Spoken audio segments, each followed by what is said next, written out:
पाकिस्तान के लिए एक और फ़ख्र। पाकिस्तान की फराह गुल राहोजा चीन की आलमी इंटरनेट कॉन्फ्रेंस में ग्लोबल यूथ लीडर नामजद हुई हैं। उनका आबाई ताल्लुक सिंध के ज़िला दादू से है, लेकिन उन्होंने इस्लामाबाद से तालीम हासिल की है।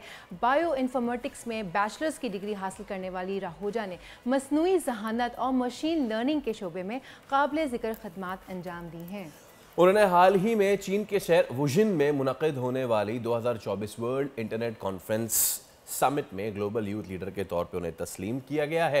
इस कॉन्फ्रेंस में 130 से ज़ायद ममालिक और खित्तों के मेहमानों ने शिरकत की थी। विदाउट फर्दर अड्यू हमारे साथ मौजूद है वर्ल्ड यूथ एम्बेसडर फराह गुल राहोजा। फराह, अस्सलाम वालेकुम। Thank you so much for your time. बहुत शुक्रिया आपके कीमती वक्त का। आलमी इंटरनेट कॉन्फ्रेंस में आपको वर्ल्ड यूथ एम्बेसडर मुकर्रर किया गया है। What are your thoughts? What are your feelings? First of all thank you so much मुझे यहाँ पे इनवाइट करने के लिए। और जज्बात ऐसे हैं कि मुझे खुद को समझ नहीं आ रहा, क्योंकि मैंने कभी भी एक्सपेक्ट नहीं किया था कि मैं इतने बड़े प्लेटफॉर्म पे जाऊँगी, खुद को रिप्रेजेंट करूँगी, अपने मुल्क को रिप्रेजेंट करूँगी। तो it's an honour, it's a huge achievement. तो मैं अभी तक उस स्टेट ऑफ माइंड में हूँ कि अभी तक मुझे समझ ही नहीं आ रहा। I am just full of gratitude, full of emotions, heart of emotional हो जाती हूँ कि ठीक है, इतनी बड़ी अल्लाह ताला ने मुझे खुशी दे दी और इतना बड़ा मुझे एजाज़ दे दिया और इतनी छोटी सी उम्र में। तो बिल्कुल बिल्कुल। अच्छा फराह, दुनिया में एआई पे बहुत काम हो रहा है। मसनूई ज़हानत और मशीन लर्निंग की शोबे की बात करें तो इसको आसान लफ्ज़ों में कैसे समझाया जा सकता है? अच्छा, आर्टिफिशियल इंटेलिजेंस एक टेक्नोलॉजी है जो कि मिमिक करती है ह्यूमन इंटेलिजेंस को। मतलब जो भी चीज़ें इंसान करता है वो चीज़ एआई कर सकती है।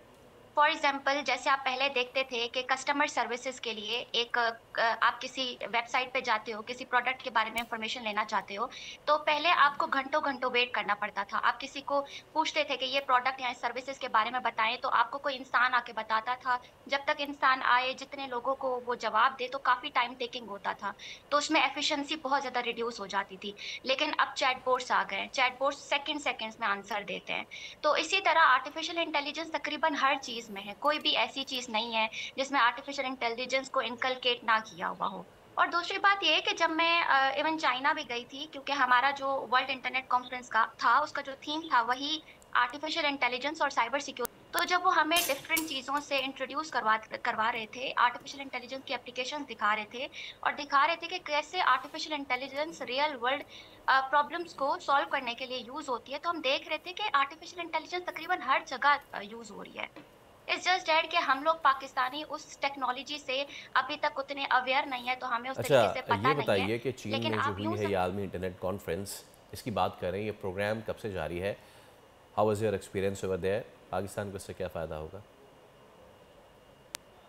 अच्छा, फर्स्ट ऑफ ऑल, क्योंकि मैं वर्ल्ड इंटरनेट कॉन्फ्रेंस की पहली पाकिस्तानी हूँ। ये 2009 से प्रोग्राम चल रहा है और ऐसा होता है कि तकरीबन 90 कंट्रीज़ में से और 5 कॉन्टिनेंट में से ये हर साल 18 कंट्रीज़ को सिलेक्ट करते हैं और 18 बच्चों को सिलेक्ट करते हैं।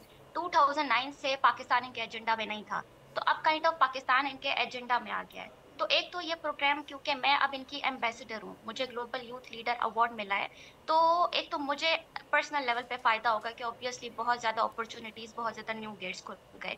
लेकिन ये पाकिस्तान के लिए बहुत बड़े फ़ख्र की बात है, वो इस लिहाज से कि अब पाकिस्तान उनके एजेंडा में आ गया है। अब ये होगा कि हर साल जब वो न्यू कॉन्फ्रेंसेस करवाएँगे, क्योंकि हर साल कॉन्फ्रेंसेस होती हैं, न्यू कॉन्फ्रेंसेस करवाएँगे, तो मेरे थ्रू न्यू बचे जाएँगे और फिर नेक्स्ट ईयर उनके थ्रू न्यू बचे जाएँगे। तो आप देखें कि पाकिस्तान काइंड ऑफ उनके एजेंडा में आ गया है और अब हम लोगों को वो हर साल बुलाएँगे और इस तरह हम लोगों को टेक्नोलॉजी से रिलेटेड हमें हमें भी एक मौका मिलेगा कि हम लोग भी टेक्नोलॉजी जी में या दुनिया की जो अच्छा दौड़ है फराह, उसमें शामिल। ये बताएं कि आपने इंफॉर्मेटिक्स में बैचलर्स की डिग्री हासिल की है। आपका ताल्लुक सिंध के ज़िला दादू से है, लेकिन आपने पढ़ाई के लिए इस्लामाबाद का इंतखाब किया। इसकी वजूहात क्या हैं?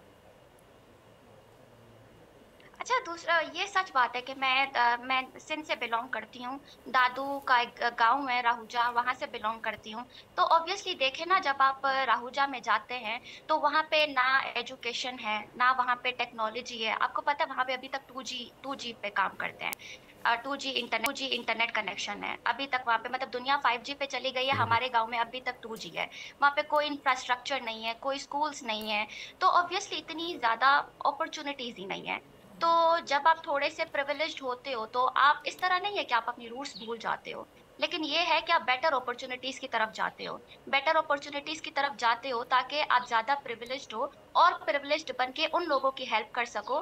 क्योंकि देखो ना, मैं इसका कॉन्सेप्ट बिल्कुल इसी तरह के एक जहाज़ है, वो गिर रहा है, तो वो गिर रहा है और आपने खुद एक वो कुछ पहना हुआ नहीं है और दूसरों की जाके हेल्प कर रहे हो, तो एंड में ना उनकी हेल्प होगी ना आप बचोगे।